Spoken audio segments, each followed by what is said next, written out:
நபிக்கு கட்டுப்பட்டு அல்லாஹ் கட்டுப்பட்டா அல்லாஹ் குர்ஆன்ல சொல்றான் சொன்னல உமை இத்தகைய ரசூல ஃபகதத்தா அல்லாஹ் யார் இந்த தூதருக்கு கட்டுப்படுகிறாரோ அவர் அல்லாஹ்வுக்கு கட்டுப்பட்டு விட்டார். இவ்வளவு உயர்ந்த ஸ்டேஜ் ரசூலுல்லாஹ்க்கு இங்க சொல்றான் அனிஷ்குர்லி வலிவாரிதைக்க எனக்கும் உங்கள் பெற்றோருக்கும் நன்றி செலுத்துங்கள். அப்படின்னா அல்லாஹ்வுக்கு நன்றி, அது பிறகு நம்ம பெற்றோருக்கு தான் நன்றி. ரசூலுல்லாஹ் கூட நன்றி கிடையாது, குர்ஆன்ல கிடையாது.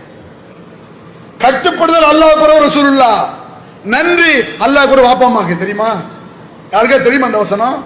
சொல்லுங்க. அடுக்க அல்லாஹ்விற்கு அடுத்து நான் ஒரு ஆளுக்கு நன்றி செலுத்தினா எங்க அத்தாக்கும் அம்மாக்கும். ரசூலுல்லாஹ் சொன்னாங்க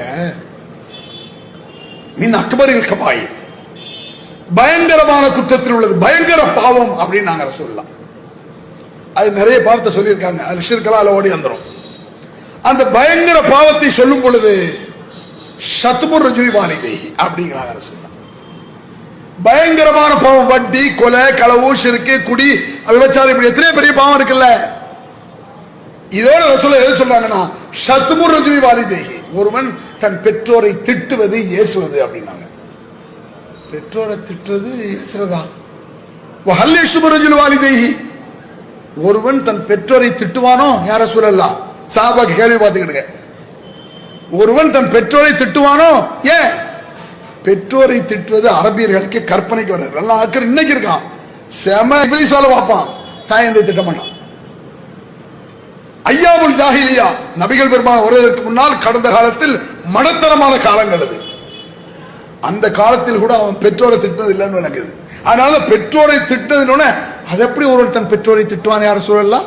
வல்லேஷ்துமர் ரஜுல் வாலிதைஹி, பெற்றோரை திட்டுவானோ? ஆமா திட்டுவான். யசுப்பு அபர் ரஜுல் ஃபெசுப்பு அபா, நம்மள்ட்ட எப்படி கேட்க முடியுமா? பெற்றோரை திட்டுவான நம்ம கேட்குமா? நம்ம என்ன சொல்லுவோம்? திட்டுவானாவது தூக்கி போட்டு மிதிப்பான அப்படின்றோம்.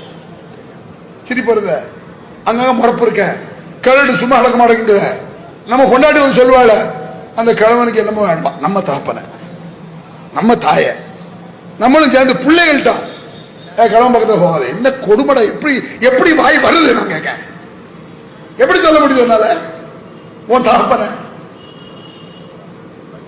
ரசூலுல்லாஹ் சொல்றாங்க யசுப்பு அபாஹு ஃபயசுப்பு அபாஹு யசுப்பு மஹு ஃபயசுப்பு. ஒருவன் இன்னொருவனின் பெற்றோரை திட்டுகிறான், அவன் இவன் பெற்றோரை திட்டுவான். அதாவது ஒருவன் இன்னொருவன் தந்தையை திட்டுகிறான், உடனே அவன் இவன் தந்தையை திட்டுவான். ஒருவன் இன்னொருவனின் தாயை திட்டுகிறான், உடனே அவன் இவன் தாயை திட்டுகிறான். ஆக இவன் தான் இவன் தாயை திட்டினான். எப்படிப்பட்ட வாசம் யோசிச்சு பாருங்க. ஒருவன் போய் முட்டா பேரனா